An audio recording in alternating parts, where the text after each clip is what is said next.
Alors bonjour, ça nous fait vraiment plaisir d'être avec vous aujourd'hui. On va vous parler vraiment d'un sujet de l'heure, l'expérience employée en contexte de télétravail. Donc on le voit avec toutes les nouvelles des dernières semaines, avec malheureusement une situation de COVID qui s'éternise. Ben, le télétravail, je pense, va continuer, en tout cas pour un petit bout, peut-être avec des modèles hybrides également. Mais bref, c'est devenu vraiment le sujet de l'heure. Et ben, ça devient d'autant plus important dans le contexte de rareté de main-d'œuvre, de guerre des talents, de s'assurer qu'on est en mesure d'offrir une expérience employée à la hauteur de ce qu'on souhaite offrir. Alors, aujourd'hui, c'est de ça qu'on va vous parler. Je vais être accompagné de Claudia. Bonjour, Claudia. Oui, bonjour. Et donc, on va se présenter dès la prochaine diapo. Vous allez comprendre un petit peu comment on en est arrivé là. Alors, sans plus tarder. Donc, Didier Dubois, moi, je viens du groupe HRM. HRM, donc, on est spécialisé en attraction, fidélisation de main-d'œuvre. Donc, tout ce qui est l'expérience candidat, mais aussi l'expérience employée, très important. Puis, depuis plus de 15 ans, donc, on accompagne les organisations en faisant des sondages au niveau de l'expérience employée pour être en mesure d'améliorer la situation. Ça fait un petit bout de temps aussi qu'on collabore avec Cara, anciennement Syntel Capital Humain, dans différents projets. Et il y a quelques mois, on s'est dit, ben, on devrait formaliser ça, puis vraiment avoir un produit qui réponde spécifiquement au contexte qu'on a aujourd'hui. Claudia, veux-tu présenter Cara? Oui, donc Claudia Tremblay. Donc, moi, je suis avec Syntel. Syntel, on est spécialisé en intelligence d'affaires, donc en BI. Et en analytique. Donc, moi, je travaille au sein de l'équipe Cara, là, qui est vraiment la section de Syntel qui est dédiée à l'analytique RH. Donc, c'est notre spécialité depuis plus de 10 ans. On a travaillé évidemment pour différents projets là, en analytique RH. Je pense entre autres au baromètre RH là, qu'on fait en partenariat avec l'Ordre des conseillers en ressources humaines, que certains d'entre vous connaissent ou avaient déjà utilisé. On développe aussi notre propre application d'analytique RH. Puis de plus en plus, le sondage là, prend une place importante là, au sein de l'analytique RH afin de faire des analyses qui sont autant quantitatives que qualitatives. Donc, tout ça arrivait bien au point. Excellent, merci. Alors, de quoi on va vous parler aujourd'hui? On va revenir un petit peu très rapidement sur l'expérience employée parce qu'on va le regarder plus en détail dans la mesure, mais on va parler aussi du contexte, pourquoi aujourd'hui on se pose ces questions-là. On va regarder des impacts potentiels du télétravail parce que si on veut mesurer l'expérience employée en contexte de télétravail, bien justement, il faut se poser la question, est-ce qu'il y a des dimensions particulières à aller mesurer? Donc, on va regarder les fameuses dimensions à mesurer. On fera un petit tour de l'outil rythme et puis on vous présentera également un témoignage au niveau de la STM. Alors, sans plus tarder, on commence. Donc, le contexte aujourd'hui. Alors, si je vous parle d'expérience employée, c'est un sujet comme très d'actualité, on en entend beaucoup parler. Qu'est-ce que c'est l'expérience employée? Bien, il y a plein de définitions, mais celle sur laquelle la plupart des praticiens s'entendent, c'est pour dire que c'est la somme de toutes les interactions entre un employé, un groupe d'employés et son organisation. Bien entendu, quand on parle de l'organisation, on va parler des gestionnaires, on va parler de l'ensemble des représentants de l'organisation, mais on va parler des processus aussi. Alors, de par les études qu'on a faites, on se rend compte qu'il y a trois grands axes très importants dans l'expérience employée. Il y a vraiment tout ce qui est style de gestion, donc l'interaction directe entre l'individu et son supérieur immédiat, mais aussi l'ensemble de la direction de l'entreprise. On a les programmes RH qui viennent soutenir l'individu tout au long de son expérience employée. Et on a bien entendu les conditions d'exercice qui vont accompagner l'individu, si je peux dire, dans son travail. Donc, aussi bien l'organisation du temps de travail, l'aménagement des lieux, les programmes santé mieux-être, le climat de travail, etc. Donc, ça, c'est toutes des dimensions qu'on veut déjà mesurer dans un contexte, je dirais, régulier, normal. Ce qui a changé, ben oui, on ne peut pas passer à côté, c'est la COVID qui a précipité un grand nombre d'entreprises en télétravail. Donc, le télétravail existait bien avant. Il y avait des études qui avaient été faites sur la performance en télétravail, sur les prérequis en termes d'organisation, etc. Mais avec la COVID, on a vraiment été bousculés et beaucoup d'entreprises qui même étaient très réfractaires au télétravail se sont retrouvées dans un contexte de télétravail. Par contre, on va amener une nuance. Le télétravail qu'on a eu surtout pendant le gros de la crise de la COVID, c'était vraiment du travail confiné. Donc, on parlait d'une situation qui était exceptionnelle, qu'on savait penser temporaire. Je dis ça s'étire un petit peu de ce temps-ci. Une situation avec du stress, un contexte pas adapté. J'ai beaucoup d'employeurs qui m'ont dit, j'ai dit à mes employés, tu prends ta chaise sous un bras, l'ordi sous l'autre, puis va-t'en chez vous. Donc, c'était vraiment en situation d'urgence. Et donc, on a eu beaucoup de frivolité, beaucoup de tolérance dans la façon de gérer parce qu'on se disait, c'est temporaire, c'est exceptionnel, les gens vivent du stress, on va essayer de rendre ça ludique, etc. C'est sûr que nous, aujourd'hui, ce qu'on mesure, même s'il y a encore du stress, puis on a encore une situation complexe, ce qu'on mesure, c'est vraiment le télétravail dans son contexte normal. Comment on peut être performant en contexte de télétravail, en termes d'expérience employée, dans un contexte de télétravail organisé, c'est vraiment ce qu'on va regarder. Alors, le télétravail et les Québécois. Dès le début de la pandémie, on s'est rendu compte que les gens aimaient le télétravail. Donc, très rapidement, il y a la moitié des travailleurs qui ont été renvoyés à domicile, dans le fond, tous ceux qui le pouvaient de par la nature de leur travail. Et majoritairement, on le voit, 79%, les gens nous ont dit, ben, finalement, c'est une belle expérience, le télétravail, on aime ça, c'est positif. Ça n'empêche pas que dans ce lot-là, et puis dans les 20% restants, il y en a quand même 40, en tout 40%, qui ont trouvé l'expérience difficile. Donc, certains ont trouvé difficile, puis se sont adaptés, puis finalement, le bilan est positif. D'autres ont trouvé ça difficile et continuent à le trouver difficile, puisqu'on a quand même des gens qui ne veulent pas être en télétravail. À cet effet, aujourd'hui, quand on regarde les attentes des travailleurs, donc il y a une étude qui a été faite par la firme CROP pour le compte de l'Ordre des conseillers en ressources humaines agréés du Québec, qui témoigne que nos travailleurs aujourd'hui, on a près de 40%, 38 en fait, qui veulent avoir accès à du télétravail à temps plein. Donc, c'est vraiment un contexte qu'il faut considérer. On a un 10% qui ne veulent rien savoir, ils veulent retourner au travail à temps plein parce qu'ils n'aiment pas finalement ou leur contexte ne se prête pas au télétravail. Et on a un 52%, je dirais plus de la moitié, qui veulent finalement un contexte hybride. Hybride avec des situations différentes où l'organisation du temps de travail est faite par l'employé, d'autres est imposée par l'entreprise, donc avec des petites nuances. Mais on voit les travailleurs sont très majoritairement pour une forme de télétravail à temps plein ou hybride. Quand on regarde les entreprises, pas tout à fait la même chose. On est dans un autre scénario. On voit télétravail à temps plein, c'est environ 1% des employeurs qui ont répondu dans cette étude-là, qu'ils allaient le proposer finalement, et 23% le bureau à temps plein. Donc, on voit qu'il y a un décalage dans les attentes avec la majorité des entreprises qui disent on va se tourner vers un modèle hybride où les gens vont avoir à la fois du télétravail et du travail en présentiel. Bon an, mal an, on parle beaucoup des attentes, tout ça, mais quand on fait le bilan, et puis là, je vous parle encore une fois d'études réalisées bien avant la situation de COVID, le télétravail est bénéfique. Bénéfique pour les employeurs, pour les employés, puis même pour la société. Je ne vous passerai pas la liste au complet, là, vous pouvez la lire, mais pour les employeurs, c'est sûr que la plupart des études ont démontré des gains de productivité. Si on organise bien le travail, si l'expérience employée en télétravail est bonne, il y a des gains de productivité intéressants. La dernière étude ici qu'on vous met parle de 13,5% de gains, mais j'ai vu certaines études qui montaient jusqu'à 30% de gains. Donc, pour l'entreprise, diminution de l'absentéisme, l'individu, il n'y a aucun enjeu de transport, la météo, tempête de neige, etc. Pour l'employé aussi, c'est bénéfique, bien sûr, conciliation, travail, vie de famille, mais aussi tous les coûts associés justement au déplacement, au stress du déplacement, tout ça, ça diminue.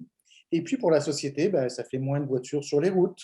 Ça offre surtout aussi la possibilité d'embaucher des gens qui habituellement avaient des enjeux de déplacement, comme les gens qui sont en situation de handicap, par exemple. Ça permet vraiment très facilement d'ajouter ces gens-là dans nos effectifs et de pouvoir compter sur leur talent. Donc, grosso modo, le télétravail est bénéfique. Donc, le télétravail est positif, mais il y a des impacts aussi potentiels qu'on doit mesurer, qu'on doit prendre en considération pour s'assurer d'avoir une expérience employée qui soit la plus optimale possible. Alors, quels sont ces impacts ou ces risques, en tout cas, d'impact? Alors, premièrement, ce qu'on constate, c'est qu'en contexte de télétravail, les pratiques de supervision conventionnelles, traditionnelles, ne sont plus toujours adaptées.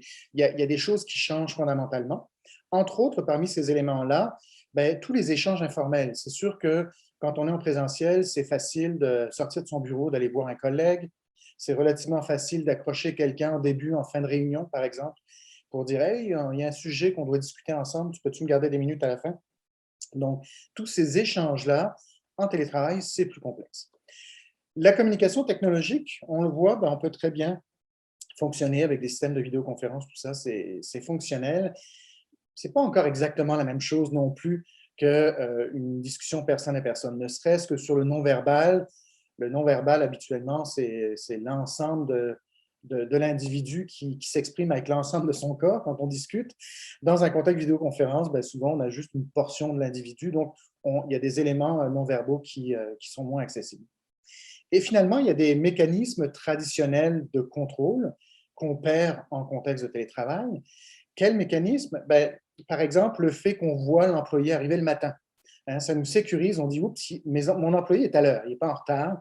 Ça, c'est déjà un bon point. Ensuite, on peut voir l'individu affairé derrière son ordinateur, le voir visuellement. Et là, on se dit « Bon, il est en train de travailler ». Des fois, c'est un leurre, hein, parce qu'il pourrait très bien être en train de planifier ses vacances. Mais psychologiquement, c'est très sécurisant, ces mécanismes traditionnels qu'on a en présentiel, et ça nous aide énormément. Donc, tous ces éléments-là, on les perd, et donc ça change un petit peu les méthodes de suivi, d'accompagnement, la façon de superviser. C'est des choses qu'il faut considérer en contexte de télétravail. Malheureusement, on le voit, je dis malheureusement parce que je ne suis pas forcément pour cette approche-là, mais il y a des organisations qui ont décidé de faire de la surveillance par la technologie de leurs employés. On voit 32% dans l'étude de l'Ordre qui disent être soumis à de la surveillance technologique.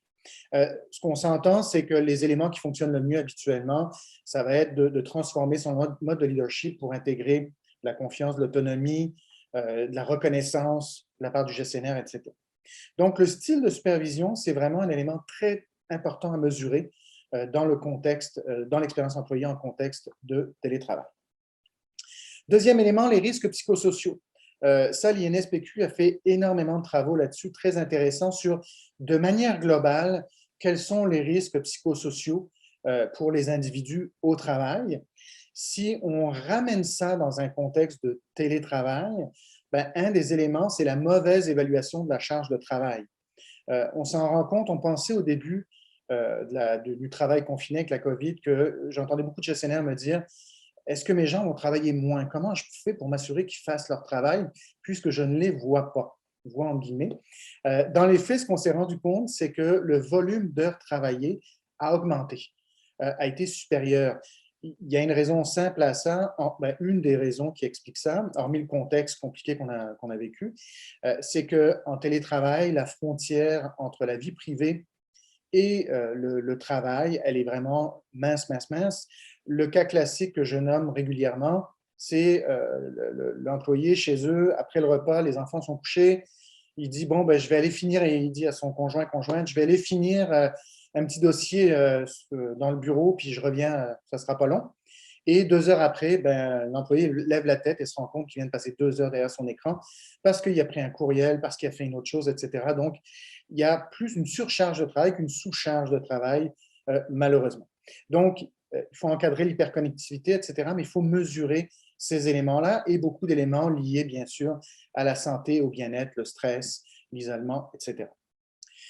Justement, parlant d'isolement, un des autres risques psychosociaux en général en milieu de travail qu'on retrouve et qui peut être accentué par le contexte de télétravail, c'est le soutien de ses collègues ou l'absence finalement de soutien de ses collègues. On le voit dans le télétravail, souvent les gens mentionnent que ben, la culture organisationnelle n'est pas vécue aussi fortement. Or, c'est quelque chose que les gens demandent, des éléments dont les gens auraient besoin. Et même chose pour le sentiment d'appartenance à l'équipe. Donc, on se rend compte qu'il y a comme un éloignement. Puis c'est quand même drôle parce que quand on est dans son bureau, on est proche physiquement de ses collègues, mais il faut quand même se lever, aller les voir, communiquer avec eux, etc. Mais en contexte de télétravail, la sensation d'éloignement est encore plus grande et les gens ont encore une petite gêne pour communiquer. Donc, on le voit, ça a des impacts sur l'expérience employée en contexte de télétravail. Donc, quelque chose à mesurer, l'interaction et le support des collègues. Dernier élément très important, c'est toute la santé mentale. On en a parlé, santé, bien-être important. Alors là, c'est un petit peu difficile dans le contexte actuel de dissocier quelle est la portion qui appartient à la crise sanitaire, quelle est la portion qui est du trouble d'adaptation au contexte de télétravail. C'est un petit peu difficile à mesurer, mais bon an, mal an, on a vu une augmentation dans les gens au travail. On a vu une augmentation de détresse psychologique, de dépression, de burn-out. On a vu une augmentation de divorce. Donc, il y a toute une série d'impacts sociaux et sur la santé et le bien-être des employés qu'on a découverts et dont certains pourraient directement être reliés au télétravail. Donc, c'est très, très, très important d'aller mesurer cette dimension-là également. Alors, c'est quoi l'impact? On a vu ces différents éléments-là. Bien, l'impact, moi, j'étais le premier à me dire, ouh là là, ce que j'entendais de mes clients qui me disaient, j'ai des gens qui sont partis à la retraite, j'ai perdu des employés, je pensais qu'il y avait eu une augmentation très grande. Ce qu'on s'est rendu compte, les études ont démontré que pas forcément. Les départs à la retraite et le roulement durant la pandémie a été ralenti. Donc, parce que les gens, puis c'est un peu logique, les gens se rattachaient à de la sécurité. Hein. Quand on a un emploi, on aime mieux le garder en situation de perturbation que finalement si on cherche un autre. Par contre, ce que les études démontrent également, c'est que les intentions de départ ont grandement augmenté.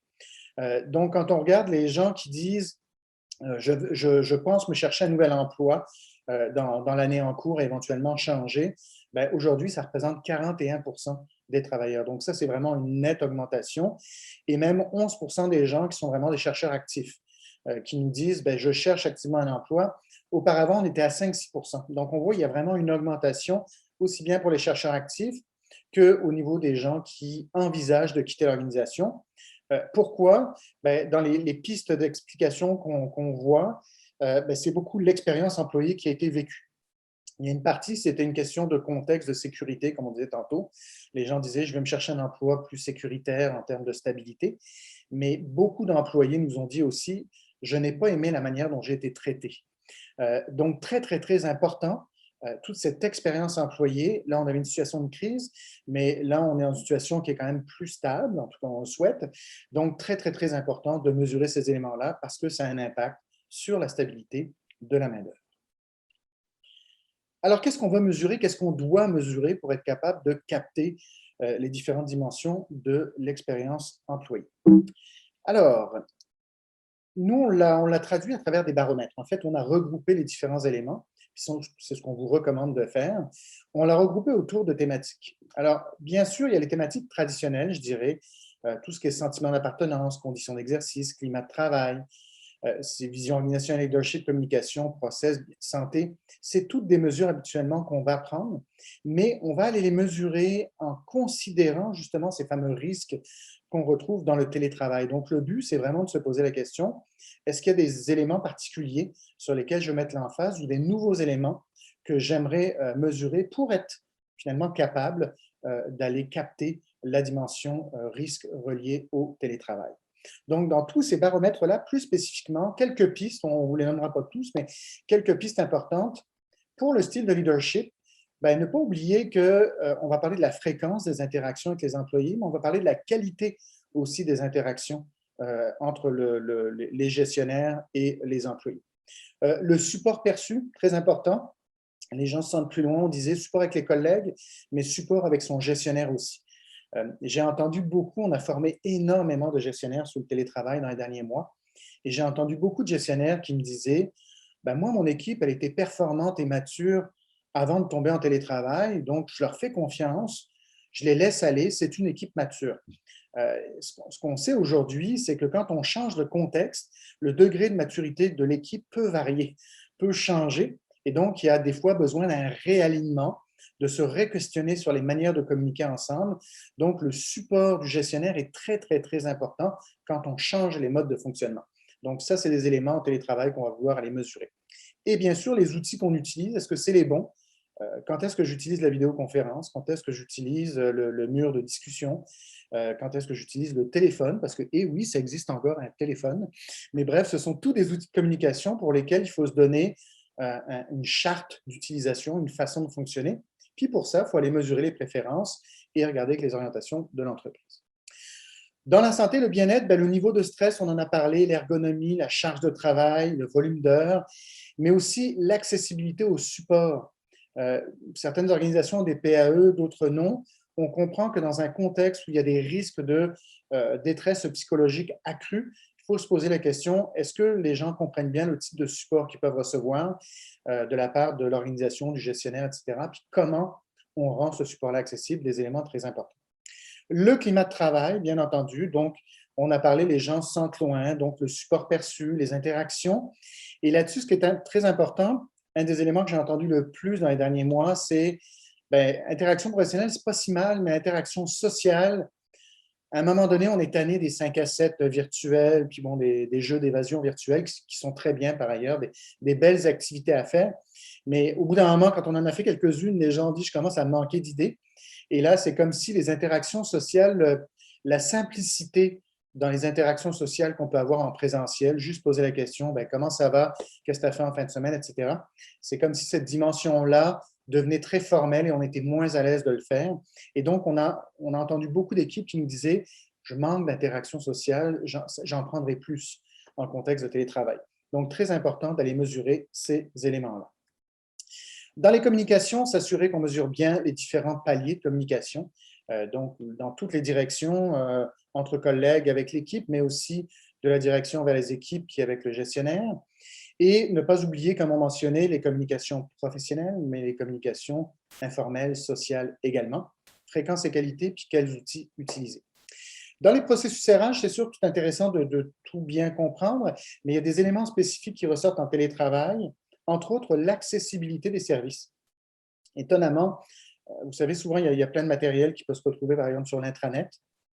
Et les gens nous disent, quand l'employé a besoin de quelque chose, plutôt que d'aller fouiller sur l'intranet, il prend le téléphone, il appelle la personne au RH, puis lui dit, je sais que le document est quelque part sur l'intranet, mais j'en aurais besoin urgent, peux-tu me l'envoyer, s'il vous plaît?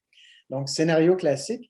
Alors, c'est sûr qu'en contexte de télétravail, l'accessibilité de tous ces outils-là devient encore plus importante pour rendre plus autonomes les gens. Donc, ça, c'est vraiment une dimension qu'il faut aller mesurer. L'accueil et l'intégration, de toute évidence, parce que si ça se fait en télétravail, c'est plus complexe un peu. La gestion de carrière et le développement de compétences, parce que les gens nous disent, en télétravail, j'ai peur d'être oublié, on me voit moins. Donc, c'est aussi une perception des employés de ne pas être vus. Et donc, ces paramètres-là sont encore plus importants en contexte de télétravail, d'où la nécessité de le mesurer. Les conditions d'exercice, donc le modèle de présence au travail, est-ce qu'on est hybride? Quel est le ratio jour-travail, jour présentiel versus journée à la maison qu'on veut mettre en place? Et toutes les conditions en lien avec le travail, donc à quels équipements l'individu a accès, les compensations financières auxquelles il peut avoir accès. Donc, c'est tous des éléments qu'on doit aller mesurer en contexte de télétravail. L'approche qu'on vous propose, c'est vraiment une approche qui est itérative. Donc oui, il faut aller mesurer ça, mais on comprend que l'année 2022 va vraiment être une année où on a marqué d'exploration et d'apprentissage pour beaucoup, beaucoup d'organisations. En effet, ce qu'on se rend compte, c'est que on sort de la crise, qu'on y est encore un peu dedans. Le télétravail est déployé à très grande échelle. Beaucoup d'organisations ont profité de la crise pour réaménager leurs locaux. Et il va falloir réapprendre dans un contexte, si vous êtes hybride, de présentiel, dans des nouveaux locaux, comment ça va fonctionner, etc. On a aussi beaucoup d'organisations qui nous ont dit, tant qu'à être en télétravail, on va aller chercher, on va embaucher des gens plus loin. Donc, on va élargir nos bassins de recrutement. Donc, si mon bassin était complexe en termes d'attraction de talent, je vais me permettre d'aller chercher des gens qui habitent encore plus loin pour travailler avec nous. Mais c'est une nouvelle dynamique d'emploi aussi à laquelle on doit s'habituer, qui n'est pas la même qu'on connaissait au préalable. Et puis, bien sûr, on l'a mentionné, toute la transformation des modes de leadership. Nos gestionnaires et nos dirigeants doivent apprendre à gérer différemment dans ce contexte qui est différent. Donc, comme je disais, l'année 2022, ça va être un bon temps pour mesurer, s'adapter, apprendre. Puis c'est pour ça qu'on vous propose, dans le fond, de faire cette mesure-là en 2 ou 3 temps. D'avoir une approche qui est vraiment, comme je disais, itérative, de prendre une mesure à un premier temps, de modifier les activités, les processus qui semblent être les plus prioritaires et pertinents, de laisser un petit temps pour que les gens se les approprient, apprennent à vivre avec, donc on parlait d'environ 6 mois, et de refaire une mesure en se disant, est-ce que les enjeux qu'on avait, est-ce qu'on les a encore? Est-ce qu'il y a des éléments qui ont été corrigés? Donc, l'idée, c'est pas, vraiment pas d'être dans une approche prédictive ou c'est vraiment une approche qui est d'observer une situation à un moment précis. On prend des photos et entre les deux, ben, on va changer certains paramètres, des activités, on va s'améliorer pour tout ça, bien entendu, en bout de ligne, améliorer l'expérience employée. Donc, les avantages de mesurer, c'est très clair. Aller capter les préférences des employés, parce qu'on peut on l'a vu l'écart entre les attentes des travailleurs par rapport au télétravail puis des entreprises sur la fréquence et le modèle. Donc, c'est important de comprendre les préférences d'employés pour être capable de trouver une solution qui est à la fois fonctionnelle pour l'entreprise et qui rejoint le plus possible les préférences d'employés. Prioriser les actions. Il y a peut-être des besoins qu'on croit percevoir. Dans le fond, les employés nous disent « Non, ce n'est pas ça mon besoin. Mon besoin est autre. » Donc, dans la priorisation des processus à faire évoluer, des activités à réaliser, bien, ça nous aide à prioriser cette mesure-là. Identifier les leviers et les maillons faibles. Donc, dans quel contexte ça marche, quel contexte ça ne marche pas, et qu'on doit vraiment travailler puis ajuster. Et bien sûr, les besoins de formation aussi. C'est en tout cas, quelques éléments de valeur ajoutée de faire cette mesure-là. Les besoins de formation ben, par rapport aux nouveaux outils, mais par rapport au nouveau contexte aussi, c'est des éléments qui sont très importants. Donc, beaucoup d'avantages à aller mesurer votre expérience employée dans ce nouveau contexte. Donc, comme je l'ai dit, la mesure est très importante, puis ben, il y a plusieurs façons de le faire. Nous, on a un outil qui permet de mesurer ça, et je vais laisser Claudia vous le présenter. Oui, donc comme Didier l'a bien décrit, là, toute la démarche est déjà pensée, les énoncés, les dimensions à mesurer sont bien définies. Donc, on a voulu prendre ce contenu-là qui est déjà bien élaboré pour en créer finalement un outil assez clé en main, facile et rapide d'utilisation. Qui permettrait là, à n'importe quelle organisation qui se préoccupe là, justement du changement au niveau du télétravail qui est à venir, là, de recueillir des données, puis d'avoir un meilleur portrait là, de leur situation. Donc, ce qu'on a fait, c'est qu'évidemment, on a pris ce sondage-là, puis de notre côté, chez Cara, on a mis en place toute l'infrastructure technologique, si on veut, pour supporter cette démarche-là. Donc, si on parle d'un outil de sondage, mais aussi des rapports qui peuvent permettre là, d'analyser là, les résultats de sondage. Donc, je vous présente un petit peu la démarche qu'on propose avec cet outil-là qu'on a nommé Rythme. Donc, en 5 étapes là, que vous voyez à l'écran, on commence par une cueillette de données, évidemment, là, quelques ajustements ou petites personnalisations au sondage qui peuvent être faits, puis l'envoi des invitations. Ensuite, en 3e étape, on va avoir évidemment une période de réponse au sondage, donc où les employés vont recevoir une invitation, vont avoir du temps pour répondre aux questions, compléter le formulaire. Ensuite, une production puis une mise à disposition des rapports que je vais vous présenter un petit peu plus tard. Puis, on offre aussi un peu de soutien, évidemment, pour analyser là, les résultats qui vont ressortir de cette collecte de données-là. Donc, comme première étape, là, Didier, tu peux passer au prochain écran.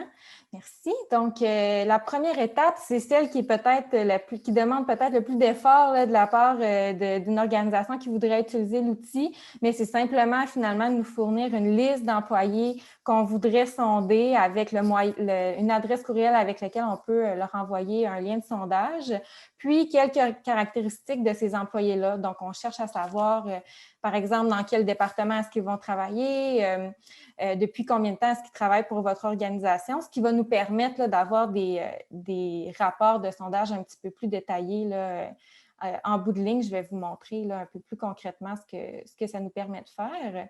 Ensuite, rapidement, on peut passer à l'envoi du sondage. Donc, le sondage qui est déjà prêt à utilisation, déjà configuré. Donc, vous envoyez un aperçu à l'écran. C'est ce que le répondant finalement voit et utilise pour nous envoyer ses réponses. Donc, la personne reçoit simplement un lien par courriel qu'elle utilise. Elle a, par exemple, 2 semaines pour répondre au sondage, puis peut revenir là, quand elle veut pour compléter plus tard au besoin. Donc, vous voyez un aperçu là, des questions sur des échelles standards. Il y a aussi possibilité là, de laisser de la place pour que les gens puissent nous donner leurs commentaires et impressions. Donc, un outil de sondage facile d'utilisation comme on a l'habitude d'en voir. Donc, toute cette partie-là, finalement, est prise en charge par l'outil Rythme. Ensuite, on peut déjà, après quelques jours, là, une fois que le sondage est complété, que la période finalement de réponse est complétée, on peut vous fournir des rapports. Donc, l'objectif était vraiment de développer des rapports qui vont être faciles d'utilisation, puis qui vont vous donner des résultats les plus détaillés ou précis possibles. Donc, vous voyez, là, pour commencer, dans le haut, dans la barre là, qui est en bleu foncé. Puis aussi à droite, vous voyez qu'il y a des filtres qui sont disponibles. Donc, en tout temps, dans le rapport, évidemment, on peut analyser l'ensemble des réponses recueillies pour l'ensemble de l'organisation, finalement, mais on peut aussi y appliquer des filtres, donc analyser certains groupes précis dans l'organisation, par exemple, par génération, par genre, par syndicat. Donc, ça va vous permettre en tout temps, là, dans le rapport que je vais présenter, de faire peut-être des comparaisons entre certains groupes de votre organisation, puis de voir aussi, bon, bien, quand il y a peut-être un point là, de vigilance important, bien, vous pouvez creuser dans ce rapport-là, puis voir là, spécifiquement, est-ce qu'il y a certains groupes pour lesquels ce serait plus difficile que d'autres. Donc, ça vous permet évidemment de poser des actions qui sont un peu plus précises. Donc, si on commence par cette page-là, là, on vous présente évidemment des indicateurs qui vont vous indiquer les taux de participation par rapport à l'échantillon que vous vouliez sonder. On présente aussi la répartition des répondants, donc à quoi ressemble finalement le bassin puis l'étendue des gens qui ont effectivement répondu au sondage. Donc, ça vous donne un aperçu de votre échantillon de réponses. Puis ensuite, on rentre assez rapidement dans l'analyse des résultats.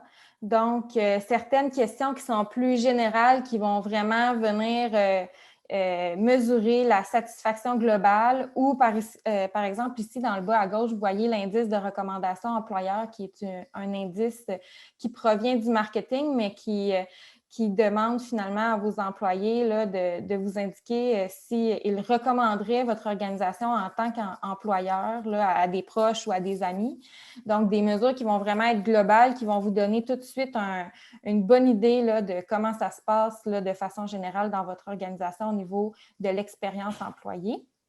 Puis ensuite, bien, chacune des dimensions que Didier là, vous a présentées un peu plus tôt vont être mesurées par ces baromètres-ci qui vous donnent déjà un aperçu, encore une fois, très rapide de comment chaque dimension là, se comporte.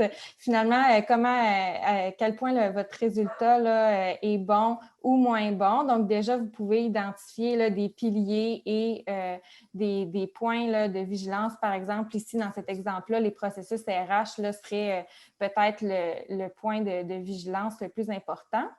Donc, encore là, on peut aller creuser dans les données, puis on peut aller là, analyser chacun des thèmes de façon séparée. Donc, par exemple, ici, dans cet écran-là, on analyse le thème de l'appartenance. Donc, vous voyez là, à droite, là, chacun des énoncés qui se rattachent à ce thème-là, qui sont bien détaillés avec un score global.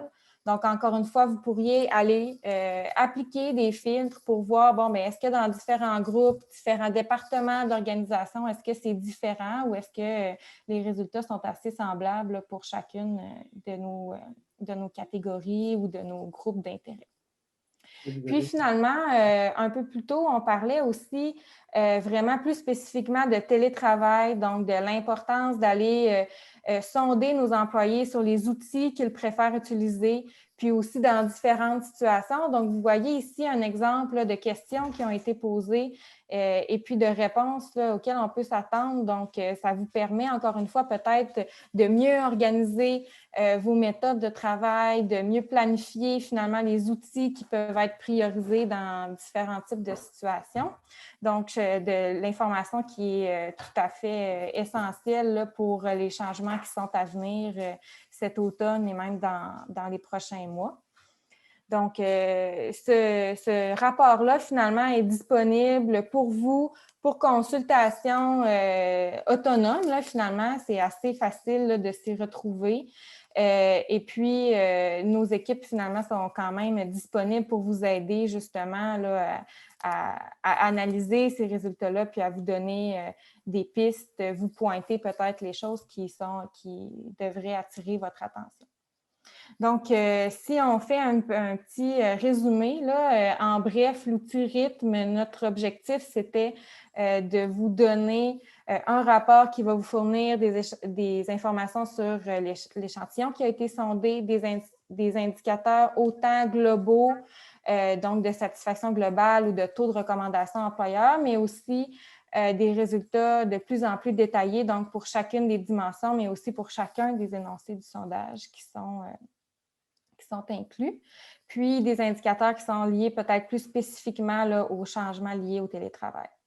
On vous permet, je l'ai mentionné, là, de segmenter facilement vos résultats. On conserve aussi l'anonymat des répondants, donc étant donné que c'est un sondage qui est plus de type mobilisation, expérience employée, donc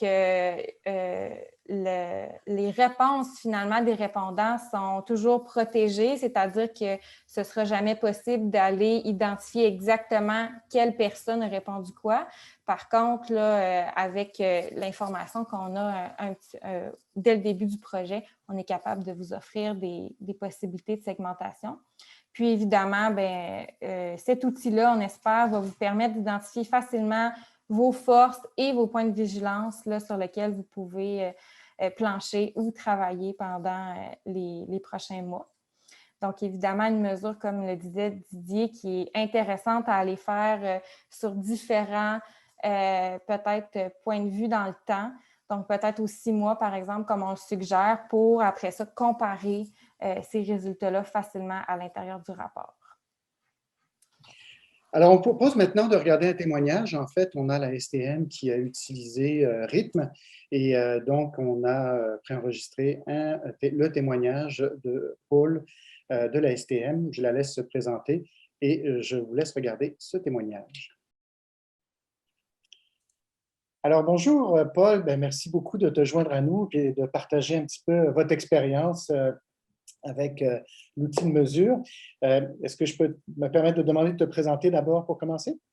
Bien entendu. Donc, mon nom est Paul Leroux. Je suis conseillère corporative développement organisationnel à la STM et je suis principalement responsable du programme de mobilisation. J'ai une autre responsabilité, mais au fin de notre entretien, on va se limiter au programme de mobilisation. Excellent, merci beaucoup. Alors, sans plus tarder, j'ai une première question. Paul, est-ce que tu veux nous parler un petit peu de ce qui vous a amené à vouloir mesurer l'expérience employée en contexte de télétravail? Bien, comme le contexte de pandémie, comme bien bon nombre d'organisations, on a été appelé à faire un virage, tout un virage, parce que le mode de télétravail, peu importe les paramètres, on n'était pas là du tout à la STM. On était dans un mode de travail conventionnel. Donc, on a basculé du jour au lendemain, comme bien des entreprises. Donc, à raison, effectivement, de se soucier de nos employés dans un nouveau mode de travail, donc sans préparation, bien entendu. Donc, c'est quand même un changement de bonne ampleur, considérant qu'ils n'ont pas été préparés. Donc, raison de plus de prendre le pouls des employés à cet effet-là. Donc, en parallèle, c'est sûr que nous, on avait commencé rapidement au niveau du développement organisationnel à mettre en place des outils pour tendre à soutenir tout ça, tant bien que mal, on va dire, considérant le contexte, on s'est retroussé les manches assez rapidement. Donc, on voulait effectivement avoir le pouls de nos employés, notamment en télétravail, considérant que ça consistait un bon changement.